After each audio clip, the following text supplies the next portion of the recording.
everybody. It is XP Billionaires time. This is Ray Fagram, and I'm here to bring you all the fun, the wisdom, the charisma, the constitution, strength decks, all of those RPG things. I think I got them all. I might have missed one, but we got them.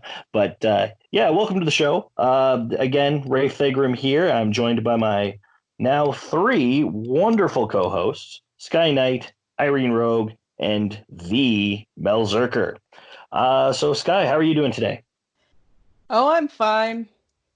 I finished Tokyo Mirage Sessions. I'm happy. Yes, yes, you've actually done something I have not. I got stuck in that last dungeon, so well done on you for that. So, It uh, took me like 12 hours, so I get it. all right, and that cackle came from Irene Rogue. How are you doing today? Oh, not bad, not bad. Excellent, excellent. And should I just call you the?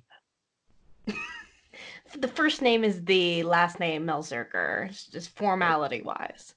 Okay, well, how are you doing today? I'm good. I have been obsessively playing a game where you play a space archaeologist, which I am very much enjoying. So, Space Oh, awesome. archaeology. That's great. right? Space archaeology. It's called Heaven's Vault. Check it out. There's Nice. no punching, but it's still fun. There's no Awesome. punching. There's no punching. There's no one to punch. Oh, that's not bad. Right? All you do is travel the galaxy in your little spaceship and find words and translate them in from your dictionary. It's very calming. That's kind of neat. Yeah, cool. Well, I'll check that out at some point. But that being said, let's talk about things that do involve punching and kicking and weapons and whatnot. So 2 weeks ago, we talked about some different world building styles, when we were talking about multi-world or single world series. So this week, we're going to get a little more specific into a different type of world building by having a discussion about a specific setting and story style. Specifically, we're going to tackle a setting that we've been seeing more and more in the RPG scene, the post-apocalyptic setting. So whether it's the wastelands of Fallout or even going all the way back to the world of Ruin in Final Fantasy VI, this setting has garnered a lot of popularity. So really, I guess the first question overall is, what is it that makes a post-apocalyptic setting so interesting? Sky, we're going to start with you. What do you think? Well, admittedly, this is far from my favorite type of setting. But when I do like it, I like it when it uses elements from before the fall in interesting ways. For example, like the survivors using lost technology in the ways it wasn't meant to be used. If you look at something like Numenera, or the video game version Tides of Numenera, Torment Tides of Numenera, more correctly, people are using all this technology in ways that it either wasn't meant to be used or they don't have an understanding of how it's used, but they figured it out. Humans have a lot of ingenuity under pressure. I like it when we start to see really crazy stuff happen. Yeah, I absolutely agree with that. Like Numenera, even in Torment itself, like you really got to see that.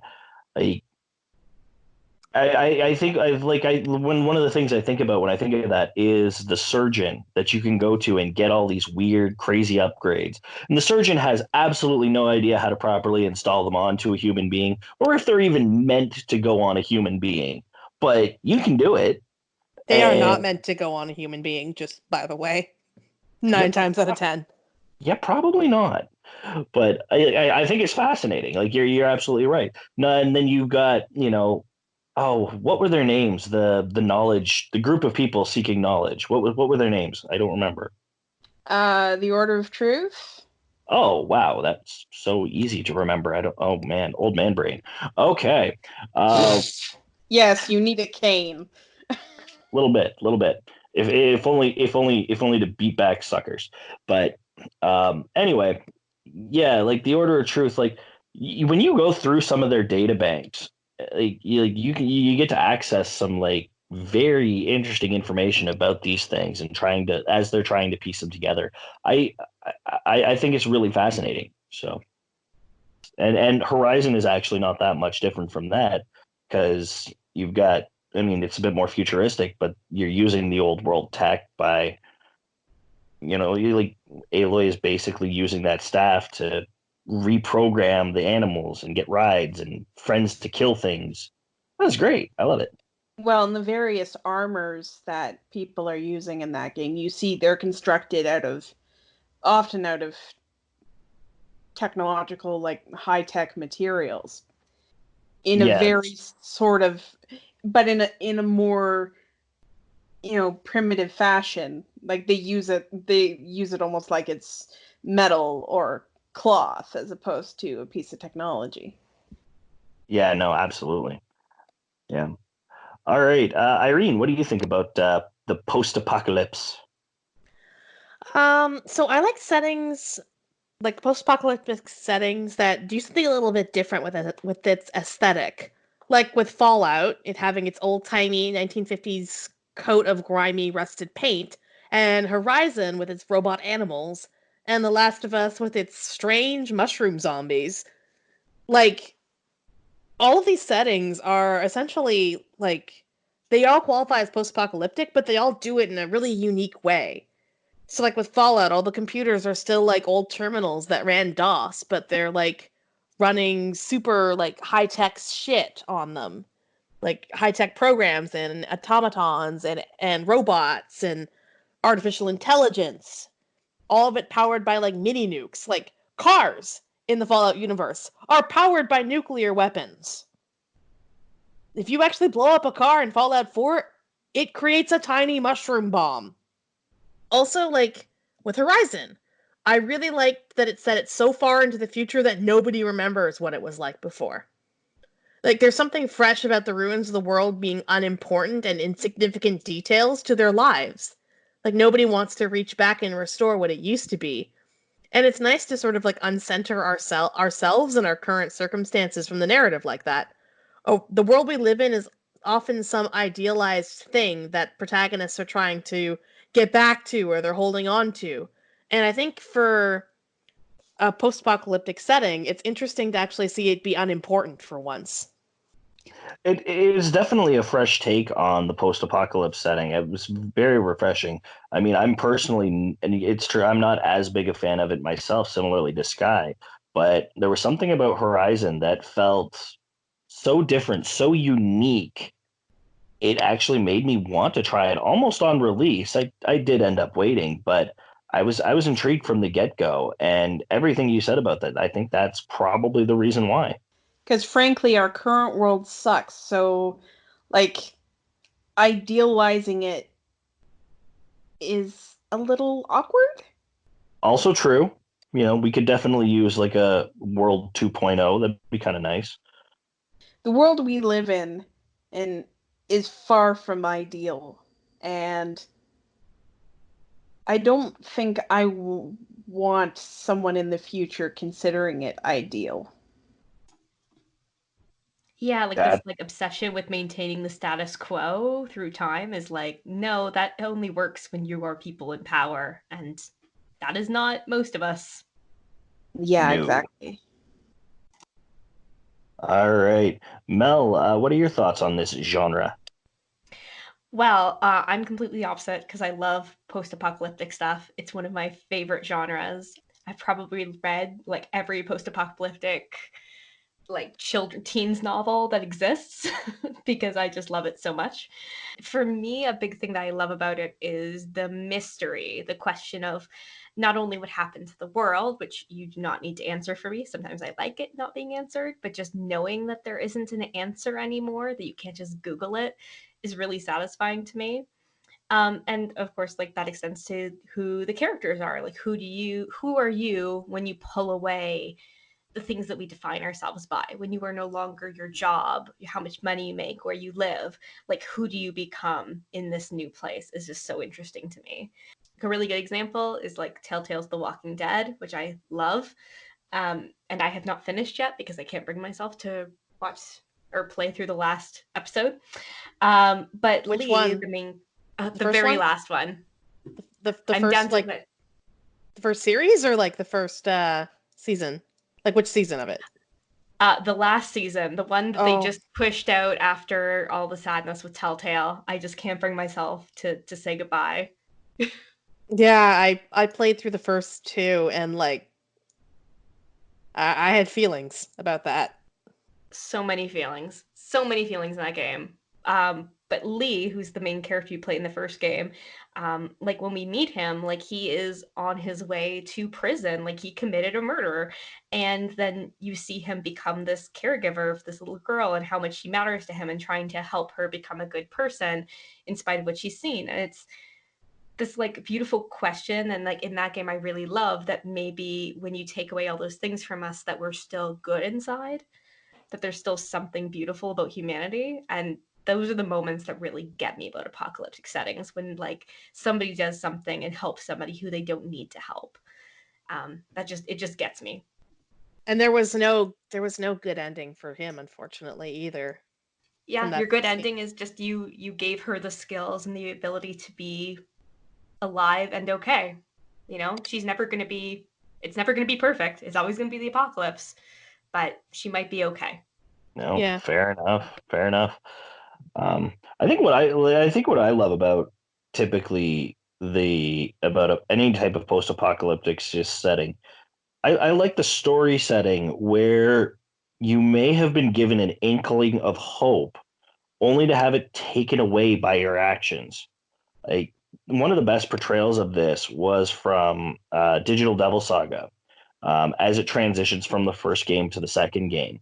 Like in the first game, you're basically striving to make it to Nirvana, this perfect world, as you try to get out of the shithole that is the junkyard, which already looks like a post-apocalyptic scene as it is.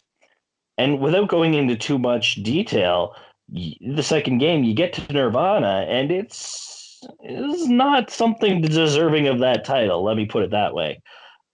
It was a terrible, terrible place to go in the end. And yeah, there really was so little happiness to get out of getting out of the junkyard. But also, like if you look at Fallout 4, I mean, this is a game where you get to choose the ending of your story. And there is no good ending if you think about it. You No, know, everybody sucks. yeah, you just have to pick one and live with the consequences. Like it's Everyone is shit here. Mm-hmm. It's like, cool, this yeah, faction looks like it might be. Oh, why? yeah.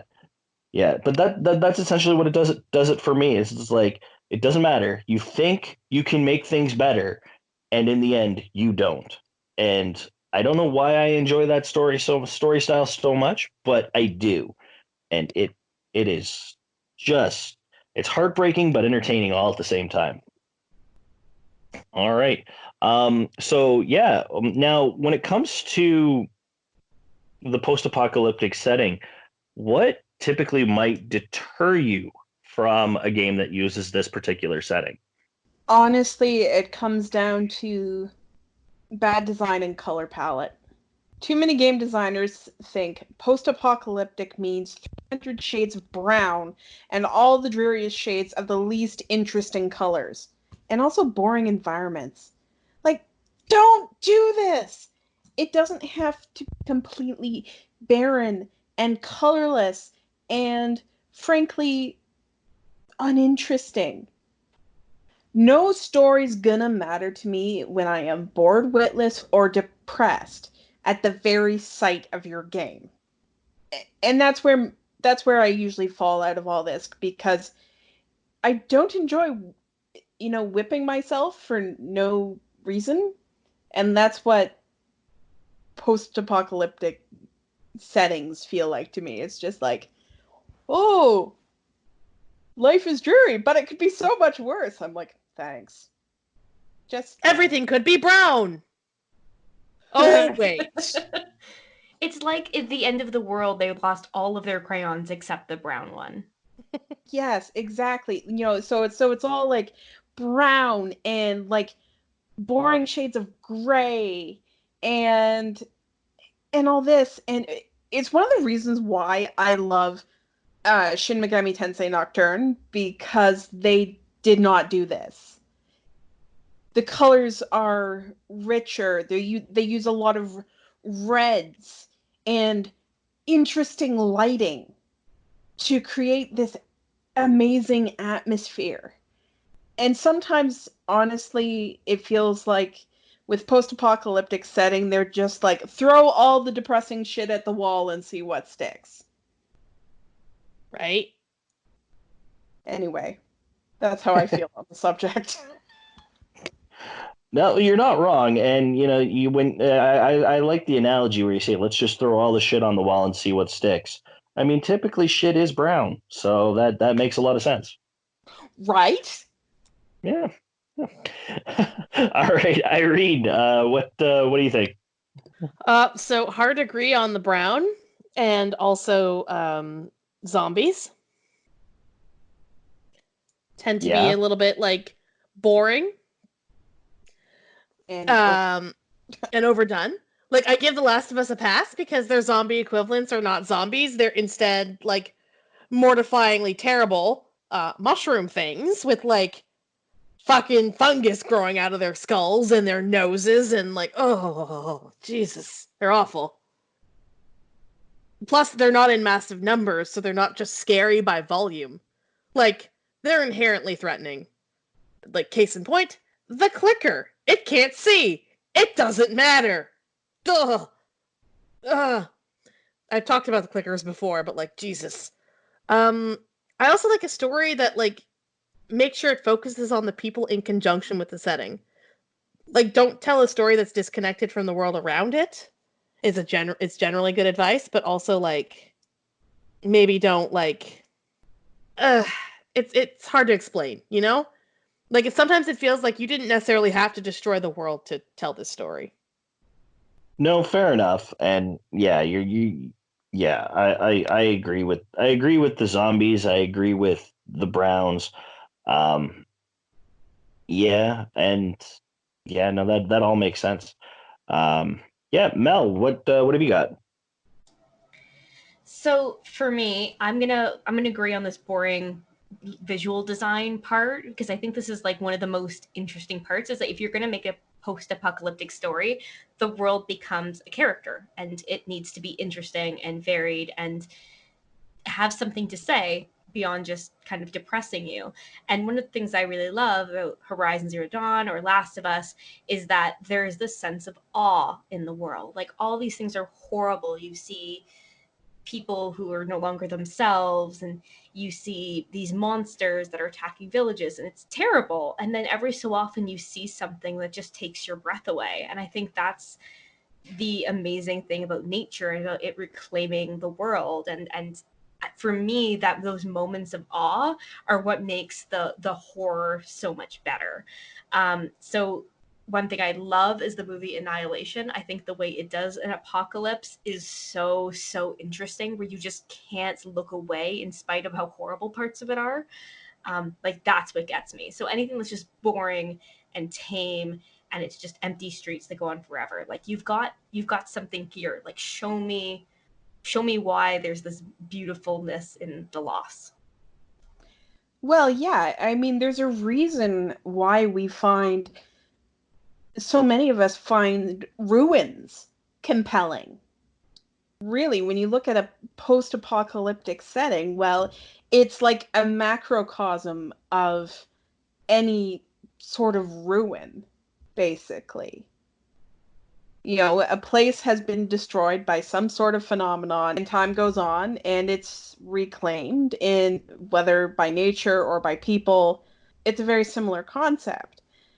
And, and I too like the green apocalyptic setting, because especially when it's, they actually do proper greens. Sorry, this is a graphic designer coming out in me. I have opinions about color palettes. A lot of games I find lean on really boring greens. And it makes me so mad, because green, like every shade of green pretty much can be found in nature. Yeah, we absolutely. Like, come and we on. don't see Like, enough.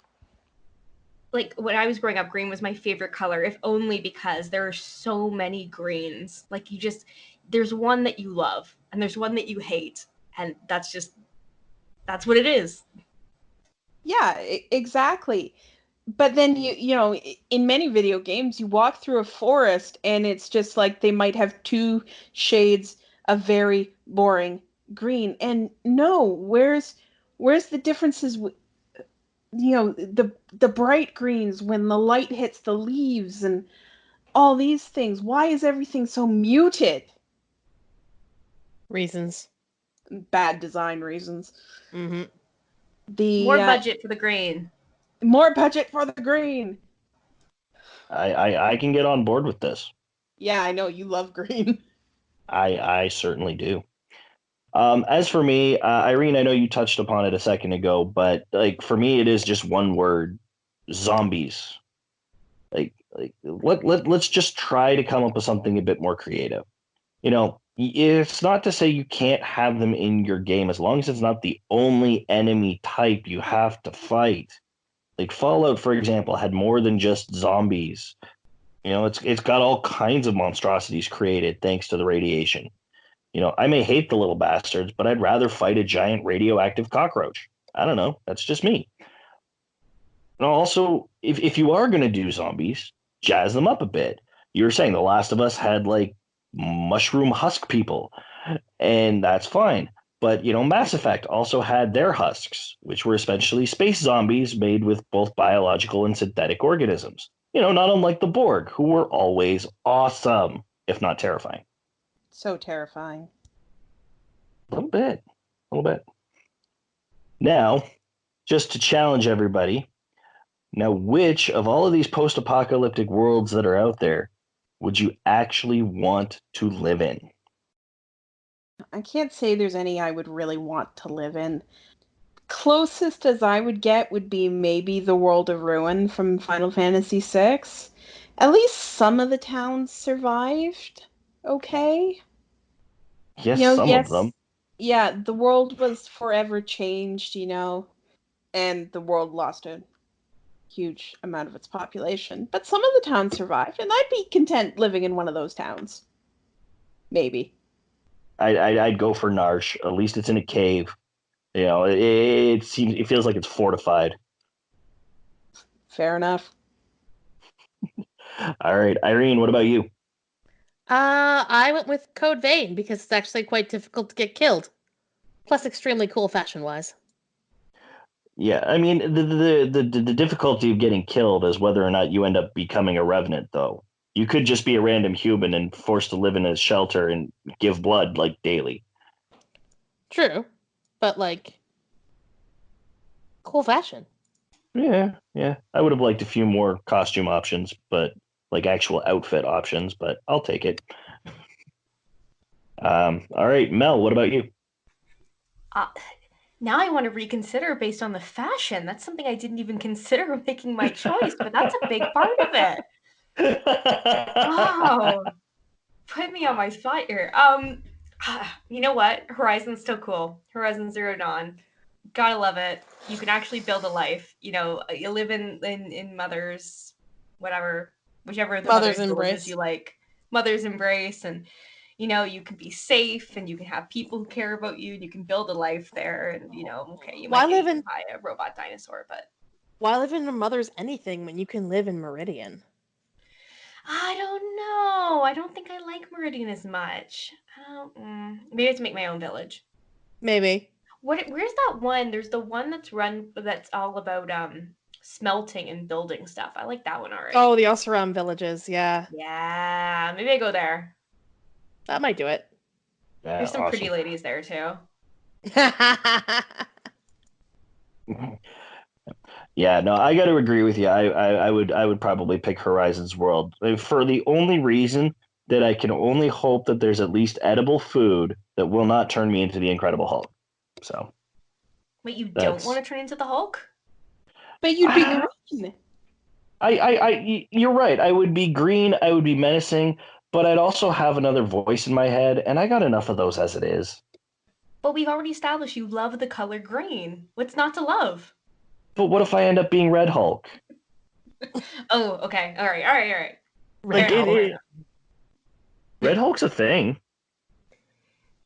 Oh, I'm Like, I guess sure. if you're gonna Hulk, you don't get to choose the color of Hulk you get to be. Like, you don't get to pick the radiation that destroys you. No. That especially if the radiation is already seeped in. Like that's yeah. I don't want to chance it. Like odds are probably in my favor. No, probably not though. Um, all right, we got a few more minutes before we let it go. So let's just be fun and really quick. Give me a quick pitch for a post-apocalyptic setting for something. Um, yeah, just for kicks. Sky, what pitch me a show. Come on, or pitch me a game. I'd like to see a post-apocalyptic rainforest retaking ruined human settlements, complete with even deadlier than usual frogs, maybe some slightly mutated monkeys. You know, deadly rainforest meets radiation poisoning. Okay, I'm sold. That's priceless. I love it. I love it. And frightening. All right, that too, but that's why I love it. All right, Irene, what do you got? I'm actually going to bow out of this question since I want to actually turn my ideal post-apocalyptic setting into a book someday. All I'll say is that it's something that scares me. It's going to be an underwater thing, isn't it? I remember your Subnautica streams. Yeah, so underwater is definitely going to be a part of it. Oh, fair enough. All right, Mel, give me something. So I saw this documentary a while back that was basically like what would happen to the world if humans just disappeared one day. Like nothing happened, we're just all gone. And there is this bit about how like high-rise buildings start to get like covered with plant life and they fall into each other and you have trees growing up. And one of the concepts was that you'd have house cats that would just like jump between these buildings hunting for animals that had built nests in these destroyed buildings that never ever need to touch the ground. And I just thought that's such a cool setting where you could explore these buildings and maybe never even touch the ground, but just kind of move between them, between floors, and see kind of these bits of where who lived there before and what the story was. I dig it. Yeah, I think that's really cool. There's a lot of potential there for storytelling in a what remains of Edith Finch kind of way. Yeah, exactly, right? Like that vision, not quite a walking simulator, because I still imagine there's some survival elements to this, but the kind of thing where you open drawers and learn things about people based on just the things they have and where they Yeah, kept them. exactly. No, that's awesome. I love this question. I'm having so much fun here. No, awesome. All right, Ed, mine. I mean, what I want to take it to a bit of a grander scale. I want to see a post-apocalyptic galaxy. You know, something to the tune of like the Primus system star is about to go supernova. Trillions of lives have already been lost due to the solar flares. The only habitable worlds are scrounging for resources at every opportunity, but all they're doing is prolonging the inevitable. You are a freelancer tasked with helping gather the resources needed to build a colony ship capable of saving, what lives may be left. Do you work to save everyone or let nature take its course and save yourself? Dun dun dun. Terrifying.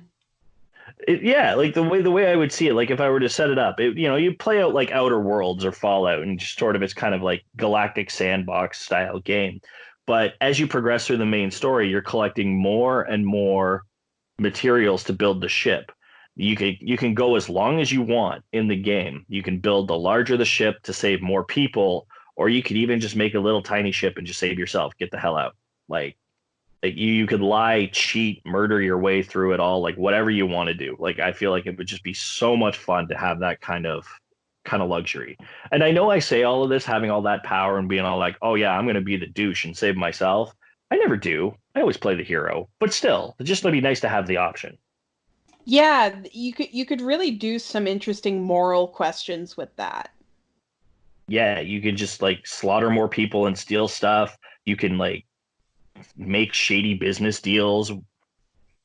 Like you could side with raiders, whatever you want. Like there'd be so many fun choices in that regard. So Yeah.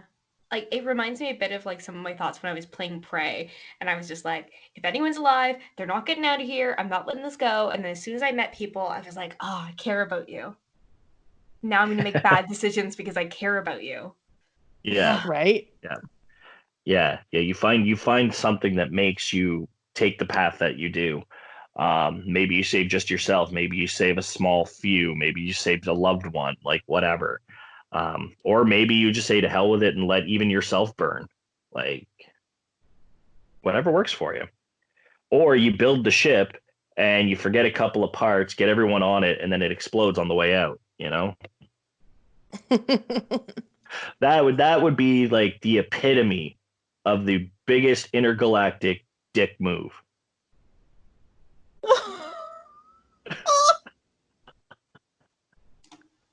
You got like little bits from like Bloodborne where people see each other and they're like, I don't like that person, and then like shit goes wrong if you don't deal with their interpersonal crap. Oh God, like, and even so, like, I've got the big ass guide to Bloodborne, right? The good ending is basically like none of these people get out alive. Like all of their quest line ends with them just being dead, Yeah. just at various stages. Yeah. All right. Well, that's going to wrap it up for our episode about post-apocalyptic scenes. So yeah, I want to hear what you guys think about the setting, or if you guys want to just have some fun and pitch me your own post-apocalyptic game. I promise I'm not going to steal it for copyrights. I'm nowhere near a game designer, so you guys are safe. But definitely hit me up on Twitter. You can find me at Billionaires XP, or you can check me out on Instagram at Ray Fegram. And check out my streams Wednesdays, 7 p.m. Eastern, also at Rafe Thegram. Yeah, just come on, check it out. Have a good time. Sky, where can everyone find you? I'm at SkyKnightXP on Twitter and Twitch, skyknight.xp on Instagram, and I stream on Tuesdays, 7 p.m. Eastern Standard Time. Awesome. And Irene, where can everyone find you? You can find me at irogue_XP on Twitter and Twitch. I usually stream on Thursdays at 7 p.m. Eastern Standard Time, so come check it out. Lots of fun. Awesome. And Mel, where can everyone find you? You can find me on most social media at the Feminist Gamer, or sorry, just Feminist Gamer. I'm getting excited with my "the" now. Or you can check out my D&D actual play, Darkness and Dragons. It's on Twitch, YouTube, or wherever you get your podcasts. Awesome. And check out our website for our quickfire reviews, stream schedules, and basically everything else that we do. You can definitely check that out at xpbillionaires.wordpress.com. And don't forget to check out our monthly newsletter on Coffee, which is on our page, coffee.com/xpbillionaires.